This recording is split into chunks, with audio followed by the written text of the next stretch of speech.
All right. Welcome to 93 XRT's audio video experience. I'm Jason Thomas, joined by Matt Berninger. Is that how you say your last name, Berninger? That's correct. Of the National. We let me say real quick. We have another guy at a radio station who does most of the interviews, but I'm such a big fan of the National. I kind of weaseled my way in to do this in one. Well, cool, thanks. Do this interview. One thing, the first thing I noticed when I walked in the other day to the festival, the merchandise, they have a big tent behind Buckingham Fountain, and I saw these T-shirts. There's a picture of Barack Obama with Mr. November underneath it, and I was like, well, that's kind of weird. The National has a song called Mr. November, and I was wondering if there's a... How did that happen? If it was a ripoff or what? But what's the story behind that? We're suing the Democrats over that. No, that's we made that T-shirt. We have the song Mr. November's been around for a little while, but we've been sort of we haven't changed the song, but it sort of feels natural to apply it or dedicate it, you know, to Barack, and so yeah. I mean, we're not necessarily, in the past we've never been a political band, but this is sort of different. This is a different time, and so we thought, why don't we try to make their campaign money instead of like writing a song or something that who knows what that would do. But so we thought we just made these T-shirts, and all the money goes to the Democrats, and maybe they'll buy a few seconds of airtime, in Ohio or Michigan or somewhere. And did they come to you with that, or was that your idea and you? That was Scott and I. Scott and I just thought, hey, that'd be funny, and then we. I think we just wanted to see if it was going to be okay with them. Yeah. Which, you know what, I'm not actually sure if we ever got an official response, but we're also trying to put together a show in Cincinnati, and so we've been talking to their campaign a lot, and they're using some of our music for some other stuff, I think. So yeah, we've kind of have a little bit of relationship with some of their people. So I think they are. I don't think they can officially sort of like say anything about that song. Not that he's probably got more important things to talk about these days, but because the song's got cuss words in it and stuff like that. But yeah, it doesn't work as well at campaign stops as John Mellencamp songs. Right.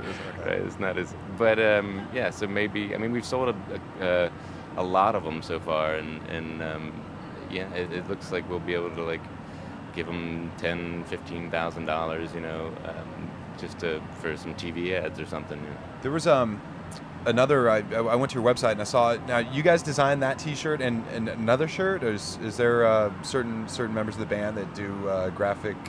Scott designs a lot of our T-shirts. One of my best friends, who's actually a Chicago native, designs a lot of T-shirts for us. So yeah, we've got a smorgasbord. Yeah, because there was one that really, caught my attention. The Yellowbird project that raises money for a. What's the organization? Well, Yellowbird is a thing. They just ask bands or people to design a T-shirt, and they'll send the proceeds to whatever sort of charity we pick, and we picked this charity called Safe Space, which is in New York. It's a safe space for kids from troubled families, or without families or whatever. And it's kind of a broad concept, and it just provides help, and if your kid's in trouble, and have somewhere to go. Yeah. So it's a cool thing that we've kind of known about, and I can't say we've been involved in for a while, but so yeah, we made that T-shirt for them. So you make excellent albums and you do charity work. The truth is we could do a lot more.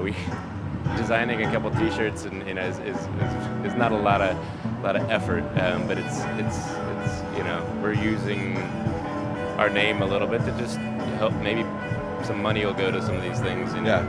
Well, I was wondering if you could do me a favor. I have a copy of the album Alligator. Charity? Yeah. Well, yeah. This is for my personal record collection. But maybe when we're done, you could scribble a little something on there. Really good album if you don't have it. That's our old one. The Boxer's the newest one. So, but also good though. Yeah. The name of this album is Alligator, and I saw another video on your website. You guys were boating in a swamp. looking at alligators. What was that about? Oh, you saw that? Is Yeah. that still on there? Yeah, is that old? Did you tell them to take it down, or? No, that's an old thing. We were just, jackassing around, and we were in Florida in between shows, and this was back when nobody really came to shows, so we had a lot of days off and not a lot of shows, so we went to the Okefenokee Swamp, and it made that video. Yeah. You didn't get out of the boat though, did you? No, we didn't. No. It's kind of low budge film. It's not quite a feature film. Just dumb stuff. Oh, cool, man. Again, Matt, thank you so much for coming by. I was going to say that I'm really looking forward to your set later on today at Lollapalooza. G-Love is on the stage right by us. You might be hearing the audio. I hear G-Love. I hear the love. Yeah, it's pretty loud. But one last thing I wanted to ask about. You guys have a pretty big show coming up in, I think, Central Park. Is it tomorrow? Tomorrow night, yeah. Is it going to be a Paul Simon kind of a? No. 400,000. No. Probably what's bigger. The deal? What's the deal? Probably bigger than that. What's the deal? What's the deal with that? Is it just you guys? You playing with other bands? Plants and Animals and Yesayer are supporting, and we're really looking forward to that. I've seen a lot of awesome shows at Summer Stage in Central Park, and so when we were invited to do it, it was the city invites you. Is that the deal? Yeah, I guess that's how it is. The park, I don't know who's in charge of it, but your people talk to their people. Somebody asked us, and we were happy to say yes. So we're looking forward to that. Yeah. Well, cool, man. Well, we wish you well, and then wish I'm gonna say good luck with your set today. I don't think you said that. That helps. Does it? We rely on luck. Well, you're playing. I believe you're playing the PlayStation stage, which is the Petrillo band shells. A lot of history, a lot of things have happened on that stage. So it's a cool spot. It's a cool spot. Good view of the skyline and everything. But real quick, thanks again for coming by. And nice to meet you. So nice to talk to you.